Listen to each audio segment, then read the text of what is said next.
పార్థసారథి గారు, డాక్టర్ గారు, సార్ మీరు అన్నింటిలో క్వశ్చన్లోని మీరే, 0 అవర్లో మీరే అన్ని. ఈరోజు క్వశ్చన్ అడగలేదు అధ్యక్ష, నిన్న కూడా క్వశ్చన్ అడగలేదు అధ్యక్ష. నిన్న ఒకసారి 0 ఓవర్లో మాట్లాడాను, ఇప్పుడు మళ్ళీ 0 ఓవర్లో మాట్లాడుతున్నాను అధ్యక్ష. ధన్యవాదాలు అధ్యక్ష. అధ్యక్ష, నేను రాష్ట్ర వ్యాప్తంగా ఉన్నటువంటి ప్రైవేటు స్కూళ్లలో కాలేజీల్లో పనిచేసేటువంటి టీచర్లు లెక్చరర్లకు సమస్య మీ దృష్టికి తీసుకురావడానికి ప్రయత్నం చేస్తున్నాను అధ్యక్ష. వాళ్లకు సాధారణంగా స్కూల్స్ కి 10 నెలలు మాత్రమే పనిచేస్తాయి, కానీ ఈ ప్రైవేట్ స్కూళ్ళలో పనిచేసేటువంటి టీచర్లకి లెక్చరర్లకి సెలవులనేవి ఉండవు అధ్యక్ష. సంవత్సరం అంతా పనిచేయాల్సి వస్తుంది. స్కూళ్లు కాలేజీలు పిల్లల దగ్గర సంవత్సరానికి తగ్గట్ట ఫీజు తీసుకుంటే వీళ్ళకి కేవలం 9 నెలలు 8 నెలల జీతాలు మాత్రమే ఇస్తా ఉన్నారు. దాంట్లో కూడా కట్ చేసి ఇస్తా ఉన్నారు అధ్యక్ష. కేవలం చదువు మాత్రమే చెప్పడం కాదు, వీళ్ళకి అడ్మిషన్లు కూడా చేయించాలా. మీరు స్కూళ్లకు కాలేజీలకు అడ్మిషన్లు చేయిస్తేనే మీ ఉద్యోగాలు ఉంటాయని చెప్తున్నారు. ఫీజులు కట్టకపోతే ఎవరన్నా పేరెంట్స్ కు ఫోన్ చేసి ఫీజులు కట్టించే బాధ్యత కూడా వీళ్ళ మీదే ఉంటుంది. రెండవది, అన్నిటికంటే ముఖ్యమైనది, వీళ్ళు ర్యాంక్స్ తెప్పించాలా అనే ఒత్తిడితో విపరీతంగా పనిచేస్తా ఉన్నారు. 24 గంటలు పనిచేస్తున్నారు. మా ఆదోనిలో ఒక టీచర్ వచ్చి నాకు చెప్తారు అధ్యక్ష, టాయిలెట్కి వెళ్ళడానికి కూడా భయం వేస్తుంది నాకు, ఎందుకంటే అక్కడికి వెళ్తే ఎక్కడ పోయినామని అడుగుతారు అని చెప్తుంది అధ్యక్ష. ఇంత చేస్తున్నారు కదా, కనీస జీతం ఏమన్నా ఉంటుందా అంటే కనీస వేతనం లేకుండా 5-10 రూపాయలు ఇచ్చి వీళ్ళ దగ్గర పని చేయించుకుంటున్నారు అధ్యక్ష. తీవ్రమైన ఒత్తిడిలో వీళ్ళ జీవితాన్ని గడుపుతున్నారు. భద్రత లేనటువంటి ఉద్యోగాన్ని గడుపుతా ఉన్నారు. లక్షలాది మంది టీచర్లు అవమానంతో వెక్కిరింతలకు గురవుతున్నారు. ఈఎస్ఐ పిఎఫ్ లేక చట్టబద్ధమైనటువంటి రక్షణ కోల్పోతున్నారు అధ్యక్ష. కనీస ప్రభుత్వ పథకాల నుంచి కూడా వీళ్ళకి ఆదరణ కరువైన సందర్భంలో ఎవరైనా ప్రశ్నిస్తే ఉద్యోగాల నుంచి తీసేసే పరిస్థితి ఈరోజు కనపడతా ఉంది.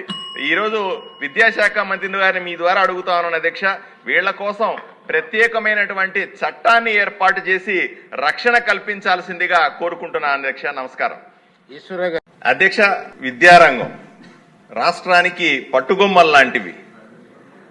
విద్యారంగాన్ని పునర్నిర్మించాలా, సమూల మార్పులు తీసుకురావాలనుకునేటువంటి దానికి కంకణం కట్టినటువంటి మంత్రి లోకేష్ గారికి ప్రత్యేకంగా అభినందన తెలియజేస్తా ఉన్నాను. ఎందుకంటే తరగతుల విలీనం పేరు మీద జీవో 117 పేరు మీద 587 పాఠశాలలు, 1365 ఎయిడెడ్ పాఠశాలలు రాష్ట్రంలో మూతపడితే సుమారుగా 12 లక్షల మంది పిల్లలు ప్రభుత్వ పాఠశాలను వదిలిపెట్టి ప్రైవేటు పాఠశాలలకు వెళ్లిన విషయాన్ని స్పష్టంగా మన కళ్ల ముందు అంకెలు చెబుతా ఉన్నాయి అధ్యక్ష.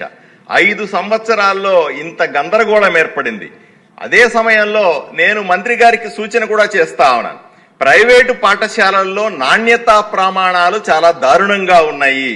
వాటిని పట్టించుకునే పరిస్థితి లేదు. ప్రైవేటు స్కూళ్లలో పిల్లలను చదివించాలంటే వేలకు వేల డబ్బులు, లక్షల రూపాయలు ఖర్చు పెట్టాల్సిన దుస్థితి ఆంధ్ర రాష్ట్రంలో ఉన్న మధ్యతరగతి పేద తరగతి ప్రజలకు వస్తా ఉంది. అప్పుల పాలైపోతున్న తల్లిదండ్రులని కాపాడుకోవాల్సిన బాధ్యత కూడా కూటమి ప్రభుత్వం మీద ఉంది అని మంత్రి గారికి తెలియజేస్తా ఉన్నాను. ఎందుకంటే స్కూల్స్ అన్ని కూడా లాభాపేక్ష లేని సొసైటీల పేరుతో జరుగుతూ ఉంటాయి అధ్యక్ష. కానీ అత్యంత లాభదాయకమైన వ్యాపారం ఏదన్నా ఉందంటే ఈరోజు స్కూళ్లు కాలేజీలుగా ఆంధ్రప్రదేశ్ లో మారింది. అందని ద్రాక్ష పండులాగా తయారయ్యింది విద్య పేదవాళ్లకు అని ఆలోచన చేస్తా ఉన్నాం అధ్యక్ష.